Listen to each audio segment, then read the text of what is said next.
श्री कृष्ण कहते हैं, रुको, आगे बढ़ने से पहले एक प्रश्न का उत्तर दो। क्या तुम्हारी मां आज भी तुम्हारे लिए दरवाजे की आहट सुनती है? क्या तुम्हारे पिता आज भी तुम्हारी सफलता पर चुपचाप गर्व करते हैं, भले तुम उन्हें समय ना दो?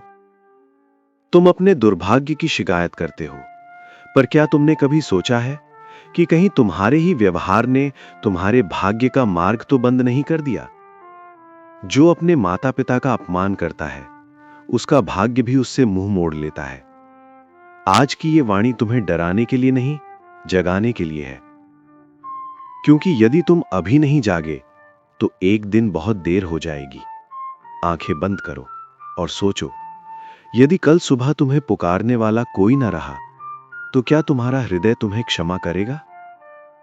श्री कृष्ण कहते हैं, हे मनुष्य, तुम जीवन में सुख चाहते हो, सम्मान चाहते हो, समृद्धि चाहते हो, परंतु तुम ये भूल जाते हो कि इन सब का मूल कहां है। तुम मंदिरों में दीप जलाते हो, मेरे नाम का जप करते हो, भाग्य को बदलने की प्रार्थना करते हो, पर क्या तुमने कभी यह सोचा कि जिस घर में तुमने जन्म लिया, जिन चरणों के स्पर्श से तुम्हारा जीवन प्रारंभ हुआ, यदि उन्हीं चरणों का तुमने अपमान किया है तो तुम्हारा भाग्य तुम्हारा साथ कैसे देगा? जो अपने माता पिता का अपमान करता है, उसका भाग्य भी उससे मुंह मोड़ लेता है। हे प्राणी, जब तुम इस संसार में आए थे तब तुम्हारे पास कुछ भी नहीं था। न शब्द थे, न समझ थी, न सामर्थ्य थी। तुम्हारी मां ने तुम्हें अपनी कोख में धारण किया, अपने शरीर का रक्त देकर तुम्हें जीवन दिया, अपनी नींद त्याग दी, अपनी इच्छाएं भुला दी। तुम्हारे रोने पर वो घबराई, तुम्हारी हंसी पर वो मुस्कुराई, तुम्हारे दर्द को उसने अपने भीतर उतार लिया।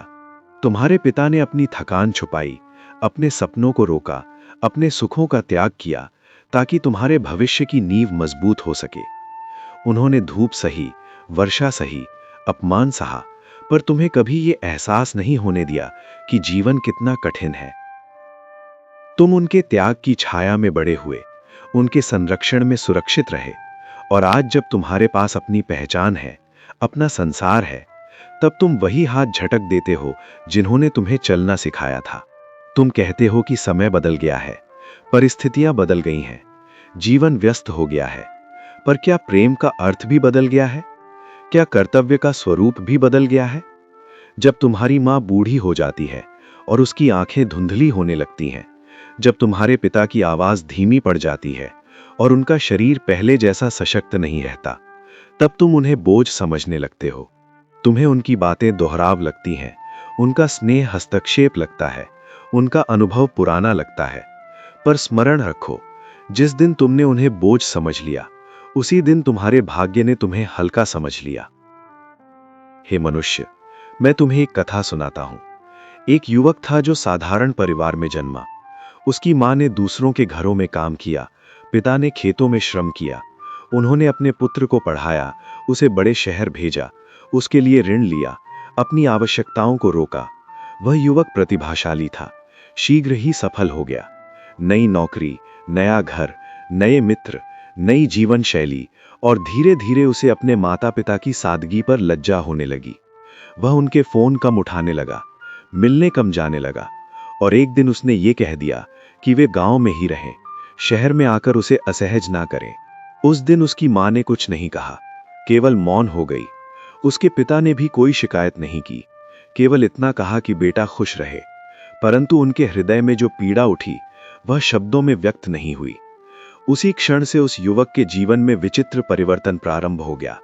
कार्य में बाधाएं आने लगी, मित्र दूर होने लगे, मन में अशांति बढ़ने लगी। उसे समझ नहीं आया कि सब कुछ होते हुए भी भीतर खालीपन क्यों है। वह मंदिर गया, दान दिया, जप किया, पर शांति नहीं मिली, क्योंकि शांति वहां नहीं थी जहां वह खोज रहा था। शांति तो उन चरणों में थी जिन्हें उसने उपेक्षित कर दिया था। एक रात स्वप्न में उसे मेरे दर्शन हुए। मैंने उससे कहा कि तुम सफलता के शिखर पर खड़े हो, पर तुम्हारी जड़ें सूख चुकी हैं। जिस वृक्ष की जड़ें सूख जाती हैं, वह कितने दिन हरा रह सकता है? तुम्हारे माता पिता तुम्हारी जड़ें हैं, उनकी प्रसन्नता तुम्हारे जीवन का जल है। यदि वही सूख गया तो तुम्हारा वैभव भी शीघ्र ही मुरझा जाएगा। वह युवक रो पड़ा। अगले ही दिन वह अपने गांव पहुंचा, अपनी मां के चरणों में गिर पड़ा, अपने पिता का हाथ पकड़कर क्षमा मांगी। उसकी मां ने उसे आशीर्वाद दिया, पिता ने उसके सिर पर हाथ रखा और उसी क्षण उसके भीतर का बोझ हल्का हो गया। उसके जीवन की समस्याएं धीरे धीरे सुलझने लगी, क्योंकि उसने मूल को सींच दिया था।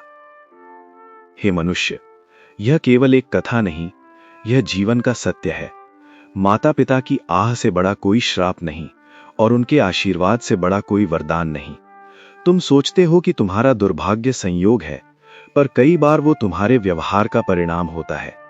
तुम बाहरी संसार को दोष देते हो, पर अपने भीतर झांकने का साहस नहीं करते। यदि तुम्हारे कारण तुम्हारी मां की आंखों में आंसू आए हैं, यदि तुम्हारे शब्दों से तुम्हारे पिता का हृदय टूटा है, तो पहले उस अपराध को स्वीकार करो। क्षमा मांगने से मनुष्य छोटा नहीं होता, वह और बड़ा हो जाता है। याद रखो, जब तुम छोटे थे और बार बार गिरते थे, तब तुम्हारे माता पिता ने तुम्हें उठाया। आज यदि वे शारीरिक या मानसिक रूप से निर्बल हो गए हैं, तो उन्हें सहारा देना तुम्हारा धर्म है। धर्म केवल ग्रंथों में नहीं, व्यवहार में प्रकट होता है। यदि तुम घर में माता पिता की सेवा करते हो, उनके साथ सम्मान से बात करते हो, उनके अनुभव को सुनते हो, तो तुम्हारा घर स्वयं मंदिर बन जाता है। वहां अलग से दीप जलाने की आवश्यकता नहीं, वहां स्वयं प्रकाश होता है। हे प्राणी, समय बहुत शीघ्र बीत जाता है। एक दिन ऐसा भी आएगा जब तुम उन्हें पुकारोगे और वे उत्तर देने के लिए इस पृथ्वी पर नहीं होंगे। तब तुम्हें पछतावा होगा कि काश थोड़ा समय और दिया होता, काश एक बार और उनके साथ बैठा होता, काश कठोर शब्दों के स्थान पर प्रेम से बात की होती। पर उस समय तुम्हारे आंसू तुम्हें शांति नहीं देंगे। इसलिए आज ही चेत जाओ, अपने माता पिता के पास बैठो, उनका हाथ थामो, उनसे कहो कि तुम उनके आभारी हो, उनके त्याग को स्वीकार करो। यही सच्ची पूजा है, यही सच्चा योग है, यही सच्चा धर्म है। श्री कृष्ण कहते हैं कि जो अपने माता पिता के चरणों में श्रद्धा रखता है, उसका जीवन स्थिर रहता है। विपत्ति आती है, पर उसे डिगा नहीं पाती, क्योंकि उसके पीछे आशीर्वाद की शक्ति होती है। और जो अपने माता पिता का अपमान करता है, चाहे वह कितना भी ऊंचा क्यों ना उठ जाए, भीतर से खोखला रहता है। उसकी सफलता में चमक होती है, पर स्थायित्व नहीं। उसकी मुस्कान में विस्तार होता है, पर संतोष नहीं। इसलिए हे मनुष्य, यदि तुम सच में अपने भाग्य को जागृत करना चाहते हो, तो अपने माता पिता के हृदय को प्रसन्न करो। उनके चरणों में बैठकर आशीर्वाद लो, उनके लिए समय निकालो, उनके शब्दों को सुनो, उनके त्याग को स्मरण करो। यही वो बीज है जिससे तुम्हारे जीवन में सुख का वृक्ष उगेगा। यदि तुमने यह समझ लिया, तो तुम्हारा जीवन बदल जाएगा। यदि नहीं समझा, तो चाहे जितनी दौड़ लगा लो, मंजिल अधूरी ही रहेगी। श्री कृष्ण कहते हैं, अपने माता पिता का सम्मान करो, क्योंकि वही तुम्हारे प्रथम देवता हैं। उनके बिना तुम्हारा अस्तित्व ही नहीं। उनके आशीर्वाद से ही तुम्हारा भाग्य मुस्कुराता है और उनके आंसुओं से ही तुम्हारा भाग्य रूठ जाता है। आज निर्णय तुम्हारे हाथ में है कि तुम अपने जीवन को आशीर्वाद से भरना चाहते हो या पछतावे से। श्री कृष्ण कहते हैं, हे मनुष्य, तुम अपने जीवन की परेशानियों को देखकर आकाश से प्रश्न करते हो कि तुम्हारे साथ ही ऐसा क्यों हो रहा है, तुम्हारा भाग्य तुम्हारा साथ क्यों नहीं दे रहा, तुम्हारी मेहनत का फल तुम्हें पूर्ण रूप से क्यों नहीं मिल रहा। परंतु तुम ये नहीं देखते कि तुम्हारे जीवन की जड़ें कहां से शक्ति लेती हैं और कहां से सूख जाती हैं। तुम मंदिरों में माथा टेकते हो, व्रत रखते हो, दान करते हो, पर यदि तुम्हारे ही घर में तुम्हारे माता पिता की आंखें तुम्हारे कारण नम है, तो समझ लो तुम्हारी प्रार्थनाएं अधूरी हैं, तुम्हारी पूजा अपूर्ण है और तुम्हारा भाग्य तुम्हारी ओर देखकर भी मौन है। क्योंकि जो अपने माता पिता का अपमान करता है, उसका भाग्य भी उससे मुंह मोड़ लेता है। जब तुम्हें संसार में आए थे, तब तुम्हारे पास कोई सामर्थ्य नहीं थी। तुम्हें चलना नहीं आता था, बोलना नहीं आता था, संसार का अर्थ नहीं पता था। उस समय तुम्हारी मां ने तुम्हें अपनी छाती से लगाकर तुम्हारी हर धड़कन को महसूस किया, तुम्हारे रोने से पहले तुम्हारी आवश्यकता को समझा, तुम्हारी हर तकलीफ को अपने शरीर में उतार लिया। तुम्हारे पिता ने तुम्हारी छोटी सी मुस्कान के लिए अपने बड़े बड़े सपनों को त्याग दिया, तुम्हारे भविष्य की नींव रखने के लिए अपनी इच्छाओं को रोका, अपने आराम को भुलाया, अपने संघर्षों को तुमसे छिपाया। तुम उनकी छाया में सुरक्षित रहे, उनके आशीर्वाद में पले बढ़े। और आज जब तुम्हारे पास अपना संसार है, अपनी पहचान है, तब तुम उन्हीं की आवाज से अधीर हो जाते हो, उन्हीं की उपस्थिति से असहज हो जाते हो, उन्हीं के प्रश्नों से झुंझला जाते हो। हे प्राणी, ये संसार कर्म का क्षेत्र है। यहाँ हर शब्द, हर व्यवहार, हर भाव लौट कर आता है। यदि तुम्हारे शब्दों से तुम्हारी माँ का हृदय टूटा है, यदि तुम्हारे व्यवहार से तुम्हारे पिता की आत्मा को ठेस पहुंची है, तो समझ लो तुमने अपने ही भाग्य की नींव में दरार डाल दी है। माता पिता केवल संबंध नहीं है, वे तुम्हारे जीवन की जड़ है। जड़ सूख जाए तो वृक्ष कितना भी ऊंचा क्यों ना हो, भीतर से खोखला हो जाता है।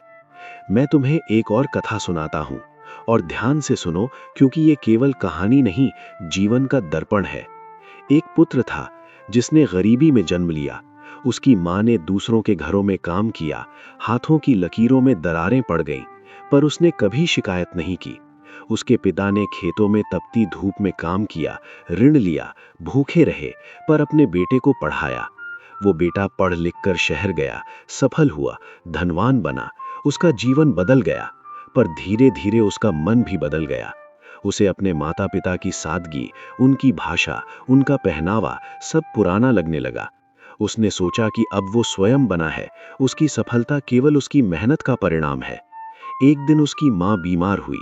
उसने फोन किया, पर पुत्र ने कहा कि वो बहुत व्यस्त है। पिता ने कहा कि यदि संभव हो तो कुछ दिन के लिए आ जाओ, पर उसने कहा कि उसे छुट्टी नहीं मिल सकती। उस रात मां ने चुपचाप आकाश की ओर देखा और केवल इतना कहा कि भगवान मेरे बेटे को सुख देना। वो आशीर्वाद था, शिकायत नहीं, परंतु उसके हृदय की पीड़ा ब्रह्मांड तक पहुंची। कुछ ही समय बाद उस पुत्र के जीवन में अजीब परिवर्तन शुरू हुए। व्यापार में हानि, मित्रों का विश्वास टूटना, घर में कलह, मन में अस्थिरता। वो समझ नहीं पाया कि सब कुछ होते हुए भी जीवन क्यों बिखर रहा है। उसने ज्योतिषियों से पूछा, उपाय किए, दान दिया, पर शांति नहीं मिली। एक रात वो अत्यंत बेचैन होकर सोया और स्वप्न में उसने मुझे देखा। मैंने उससे कहा कि तुम भाग्य को दोष देते हो, पर तुमने अपने भाग्य के द्वार को स्वयं बंद किया है। तुम्हारे माता पिता की आंखों में जो प्रतीक्षा है, वही तुम्हारे जीवन का प्रकाश है। जब तक तुम उस प्रतीक्षा को सम्मान नहीं दोगे, तुम्हारे जीवन में स्थिरता नहीं आएगी। वो घबरा कर उठा। अगली सुबह वो गांव पहुंचा। उसने देखा कि उसकी मां की चाल धीमी हो चुकी है, उसके पिता का शरीर झुक गया है। वो उनके चरणों में गिर पड़ा, रोते हुए क्षमा मांगने लगा। उसकी मां ने कांपते हाथों से उसका सिर सहलाया, पिता ने उसे उठाकर गले लगा लिया। उस क्षण उसके भीतर जो बोझ था, वो टूट गया। वो समझ गया कि सफलता केवल धन से नहीं, आशीर्वाद से स्थायी होती है। हे मनुष्य, याद रखो, जब तुम्हारी माँ बार बार एक ही बात पूछती है, तो वो भूलने के कारण नहीं, तुम्हारे साथ बातचीत का बहाना खोजती है। जब तुम्हारे पिता तुम्हें सलाह देते हैं, तो वो तुम्हें नियंत्रित करने के लिए नहीं, बल्कि तुम्हें गिरने से बचाने के लिए देते हैं। यदि तुम उनकी वृद्धावस्था में उनका हाथ नहीं पकड़ोगे, तो तुम्हारी समृद्धि भी तुम्हारा हाथ छोड़ देगी। तुम ये मत सोचो कि समय बहुत है। समय किसी की प्रतीक्षा नहीं करता। एक दिन ऐसा भी आएगा जब तुम उनके कमरे में जाओगे और वहां केवल मौन होगा। तब तुम्हें अपने कठोर शब्द याद आएंगे, तुम्हारी व्यस्तताएं याद आएंगी, तुम्हारे टाले हुए फोन याद आएंगे, और तुम्हारा हृदय पश्चाताप से भर जाएगा। पर उस समय सुधार का अवसर नहीं रहेगा। इसलिए आज ही जागो, उनके पास बैठो, उनका हाथ थामो, उनके त्याग को स्वीकार करो, उनसे कहो कि तुम उनके बिना कुछ भी नहीं। श्री कृष्ण कहते हैं कि माता पिता की सेवा सबसे बड़ा यज्ञ है। उनके चरणों में बैठना सबसे बड़ा ध्यान है। उनकी प्रसन्नता तुम्हारे जीवन का कवच है। यदि तुमने उन्हें सम्मान दिया, तो विपत्ति भी तुम्हें गिरा नहीं पाएगी, और यदि तुमने उन्हें ठुकराया, तो समृद्धि भी तुम्हें संतोष नहीं दे पाएगी। इसलिए हे प्राणी, यदि तुम्हारे जीवन में अशांति है, यदि तुम्हें लगता है कि भाग्य साथ नहीं दे रहा, तो सबसे पहले अपने घर की ओर देखो। क्या तुम्हारे कारण तुम्हारे माता पिता की आंखें नम हैं? यदि हां, तो देर मत करो, उनके पास जाओ, क्षमा मांगो, उनके आशीर्वाद को पुनः प्राप्त करो। क्योंकि जो अपने माता पिता के चरणों में झुक जाता है, उसका भाग्य स्वयं उसके सामने झुक जाता है। और जो उनके सामने अहंकार से खड़ा रहता है उसका भाग्य भी उससे दूर खड़ा रहता है। श्री कृष्ण कहते हैं, अपने माता पिता को कभी मत भूलो, क्योंकि वही तुम्हारे जीवन का आरंभ है, वही तुम्हारे सुख का आधार है और वही तुम्हारे भाग्य की दिशा निर्धारित करते हैं। यदि तुमने ये सत्य समझ लिया तो तुम्हारा जीवन प्रकाश से भर जाएगा। यदि नहीं समझा तो चाहे जितनी ऊंचाई प्राप्त कर लो, भीतर का अंधकार तुम्हें चैन से नहीं रहने देगा। कृष्ण कहते हैं, हे मनुष्य, एक क्षण के लिए अपनी आंखें बंद करो और सोचो, यदि कल सुबह तुम्हें ये समाचार मिले कि जिन हाथों ने तुम्हें चलना सिखाया था वे हाथ अब इस संसार में नहीं रहे, तो क्या तुम्हारा हृदय शांत रह पाएगा? यदि तुम उनके कमरे में जाओ और वहां केवल सन्नाटा मिले, यदि तुम्हें पुकारने पर कोई उत्तर ना आए, तो क्या तुम्हारी आत्मा तुम्हें क्षमा करेगी? तुम सोचते हो कि समय बहुत है, पर समय कभी बताकर नहीं जाता। जो आज पास है वही कल स्मृति बन सकता है। जिस मां की आवाज आज तुम्हें साधारण लगती है, वही आवाज एक दिन तुम्हें सबसे मधुर लगेगी। पर तब तुम केवल रो सकोगे, सुन नहीं सकोगे। जिस पिता की सलाह आज तुम्हें पुरानी लगती है, वही शब्द एक दिन तुम्हें जीवन का सबसे बड़ा सहारा लगेंगे। पर तब वो हाथ तुम्हारे सिर पर नहीं होगा। हे प्राणी, पछतावा सबसे भारी बोझ होता है, और ये बोझ तब जन्म लेता है जब अवसर होते हुए भी प्रेम व्यक्त नहीं किया जाता। इसलिए मैं तुमसे कहता हूं, अभी जाओ, अभी अपने माता पिता को एक बार प्रेम से पुकारो। यदि वे पास हैं तो उनके चरण छुओ, यदि दूर हैं तो उन्हें फोन करो। यदि उनसे गलती हुई है तो क्षमा मांगो, क्योंकि झुकने से तुम छोटे नहीं होते, बल्कि तुम्हारा भाग्य बड़ा हो जाता है। श्री कृष्ण कहते हैं, जो अपने माता पिता को प्रसन्न रखता है उसका जीवन सुरक्षित रहता है, और जो उन्हें रुलाता है उसका सुख टिकता नहीं। निर्णय तुम्हारे हाथ में है। आशीर्वाद चुनोगे या पछतावा, प्रेम चुनोगे या अहंकार। यदि तुम्हारे हृदय में अभी भी माता पिता के लिए प्रेम है तो आज ही उन्हें धन्यवाद कहो, क्योंकि जिस दिन ये अवसर चला गया उस दिन तुम्हारे आंसू भी तुम्हें शांति नहीं देंगे। यदि आज की श्री कृष्ण वाणी ने आपके हृदय को स्पर्श किया हो, यदि आपको इन शब्दों में सच्चाई और शांति का अनुभव हुआ हो, तो इस दिव्य संदेश को अपने तक सीमित मत रखिए। इसे उन लोगों तक पहुंचाइए जिन्हें इसकी आवश्यकता है, क्योंकि हो सकता है आपके एक शेयर से किसी का विश्वास लौट आए, किसी की हिम्मत जाग जाए और किसी का जीवन बदल जाए। इसलिए इस वीडियो को लाइक कीजिए, अपने विचार कमेंट में अवश्य लिखिए, और यदि आप चाहते हैं कि श्री कृष्ण की ऐसी ही गहरी वाणी प्रतिदिन आपके जीवन में प्रकाश लाती रहे, तो अभी सीमा डिवोशन चैनल को सब्सक्राइब कीजिए और बेल आइकॉन अवश्य दबाइए, क्योंकि यहाँ केवल शब्द नहीं बल्कि विश्वास और शक्ति मिलती है। जय श्री कृष्ण।